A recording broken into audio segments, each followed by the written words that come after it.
Good morning बच्चों। कल हमने 5 प्रश्न किए थे कल्लू कुमार की ऊनाकोटी के। आज हम क्वेश्चन नंबर 6 पर है। हमारा क्वेश्चन है टिलियामुना कस्बे में लेखक का परिचय किन दो प्रमुख हस्तियों से हुआ।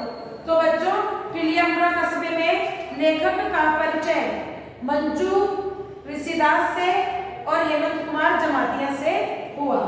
तो उत्तर है हमारा टिलियामुना कस्बे में लेखक की मुलाकात प्रसिद्ध गायक हेमंत कुमार जमातिया और रेडियो कलाकार गायिका मंजू ऋषिदास से हुई। हेमंत कुमार गायक होने के साथ साथ जिला परिषद में सदस्य भी थे। वे सामाजिक कार्यों में हाथ बटाते थे, मतलब सोशल वर्कर भी थे हेमंत कुमार जमातिया। और जो मंजू ऋषिदास थी, वे नगर पंचायत में अपने वार्ड का प्रतिनिधित्व करती थी और स्वच्छ पेयजल तथा पक्की नालियां करवाने के लिए प्रयासरत थी। मतलब वार्ड की पार्षद थी, इसलिए नगर पंचायत में अपनी जो कॉलोनी है उसकी पक्की नालियों की व्यवस्था के लिए और साफ पीने के पानी की व्यवस्था के लिए वहां पर उन्होंने बताया, अपनी समस्या को रखा। दूसरा अगला प्रश्न है प्रश्न नंबर 7। कैलाश शहर के जिला अधिकारी ने आलू की खेती के विषय में लेखक को क्या जानकारी दी। फिर उसके बाद लेखक कैलाश शहर गया, तो वहां पर जिला अधिकारी ने लेखक को बताया है कि यहाँ बुआई यानी बोने के लिए, उगाने के लिए पारंपरिक आलू के बीजों की बजाय टीपीएस नामक किस्म के आलू के बीज का प्रयोग किया जाता है। इस बीज से कम मात्रा में ज्यादा पैदावार की जा सकती है। यहाँ के निवासी इस तकनीक का लाभ कमाते हैं।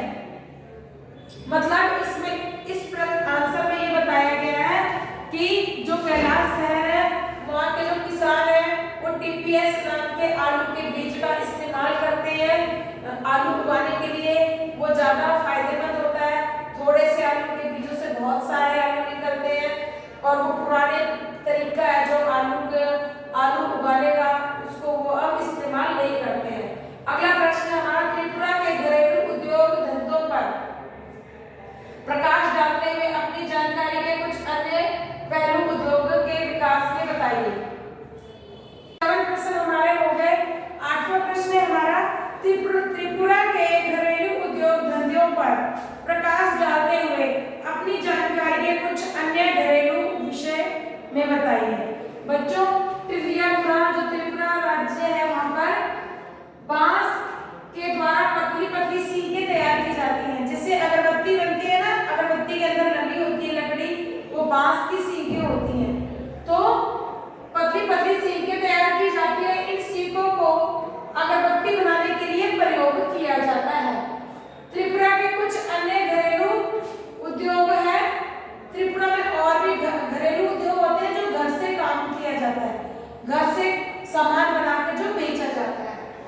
अचार बनाना, पापड़ बनाना, लिफाफे तैयार करना, चटनी बनाना, पतंग बनाना, वस्त्र तैयार करना यानी पहनने के लिए कपड़े, मसाले बनाना, पुस्तकों पर जिल्द चढ़ाना, जो बुक्स होती है उनके ऊपर कवर चढ़ाना, ये सारे काम वहाँ पर त्रिपुरा में घरेलू उद्योगों के रूप में किए जाते हैं। तो बच्चों, कल्लू कुमार की ऊनाकोटी ये चैप्टर हमारा फिनिश हो गया। ये आप अपनी फेयर कॉपी में कर लेना। अब हम एक नया टॉपिक स्टार्ट कर रहे हैं, स्पर्श बुक का शुक्र तारे के समान। तो इस पाठ के बारे में अब मैं आपको पढ़ाऊंगी। उतार लीजिए ये आप सभी।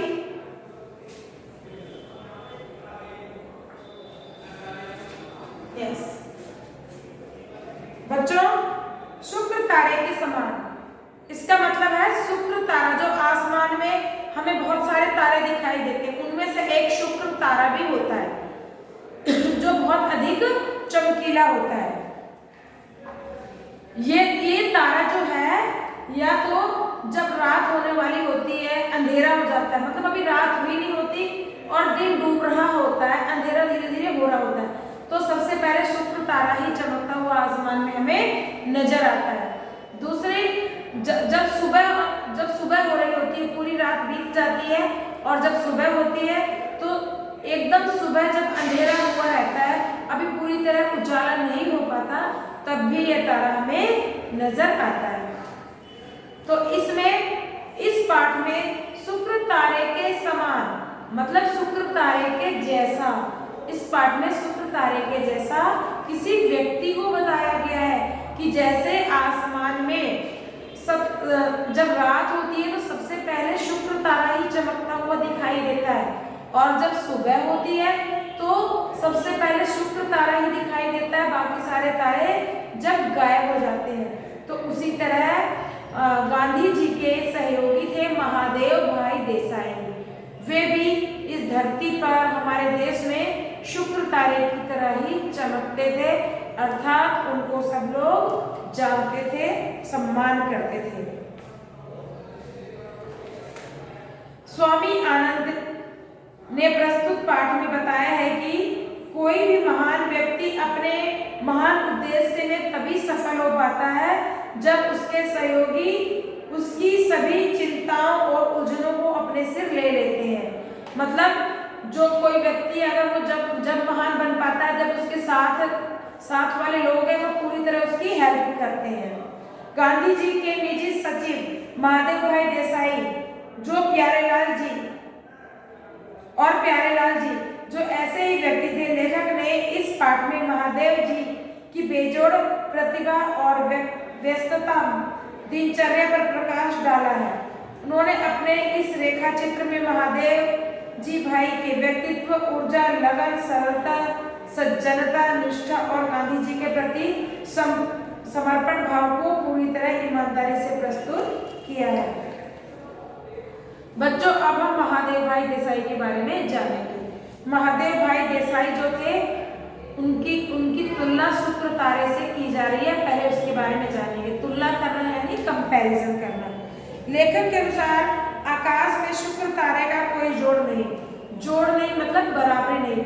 लेखक कहता है कि आसमान में शुक्र तारे की बराबरी कोई तारा नहीं कर सकता, यानी कि शुक्र तारा इतना ज्यादा चमकता हुआ दिखाई देता है।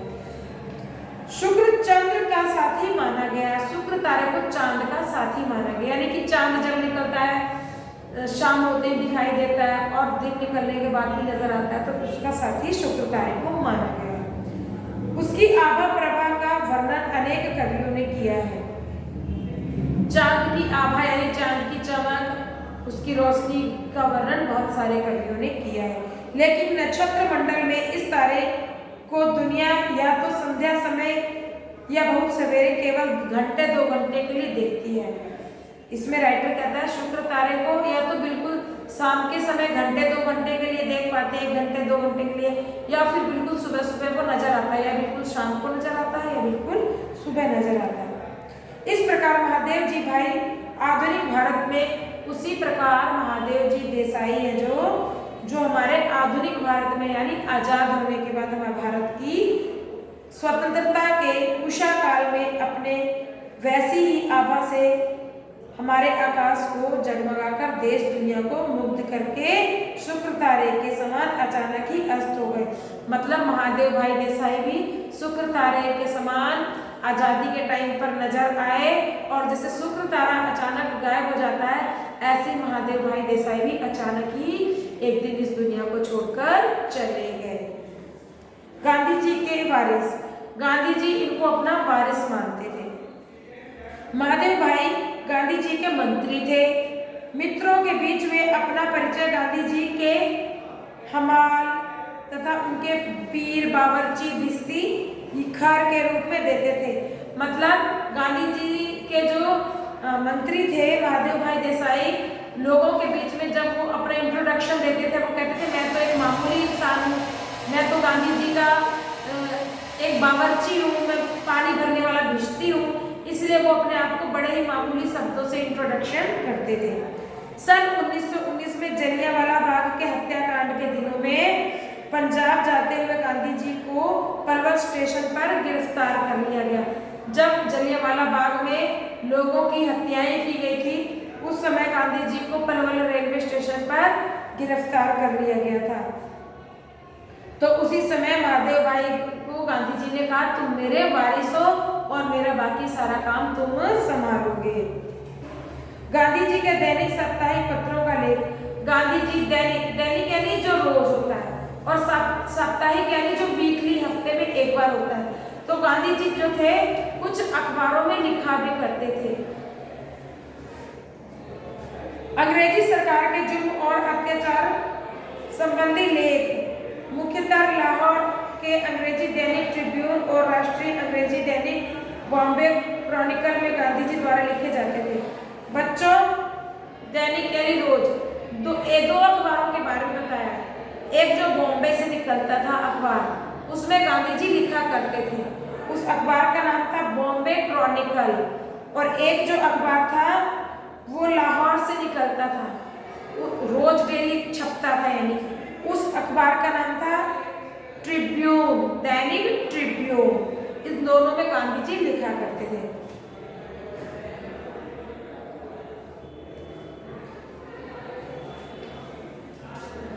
जो ट्रिब्यून के लेखक थे उनको कालीनाथ नाम था, उनको 10 साल की सजा दे दी अंग्रेज सरकार ने।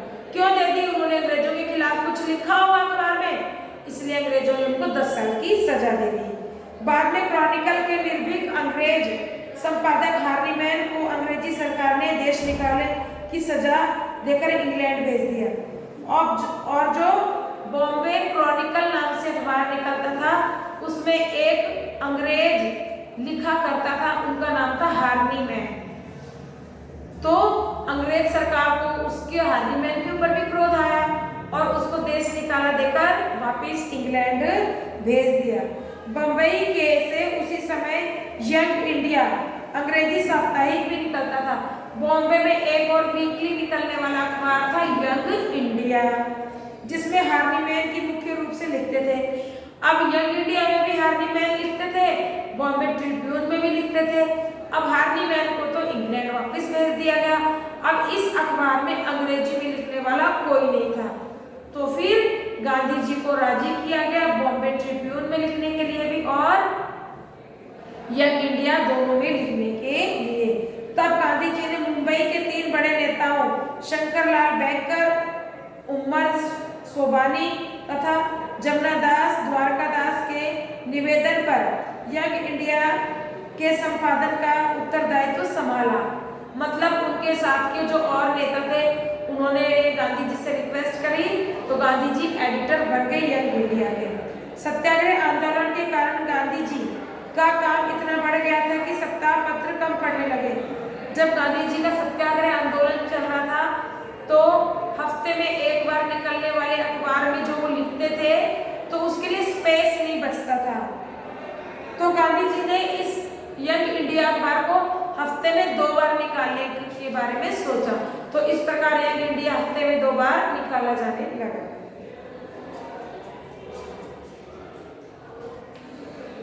बाद में नवजीवन नामक समाचार पत्र भी गांधी जी द्वारा संचालित होने लगा। एक और न्यूज़पेपर था नवजीवन, उसके एडिटर भी गांधी जी हो गए। तो गांधी जी को दो देखो, यंग इंडिया में भी गांधी जी लिखते थे, बॉम्बे ट्रिब्यून में भी लिखते थे। अब उनको एक और मिल गया नवजीवन, उसमें भी लिखने लगे।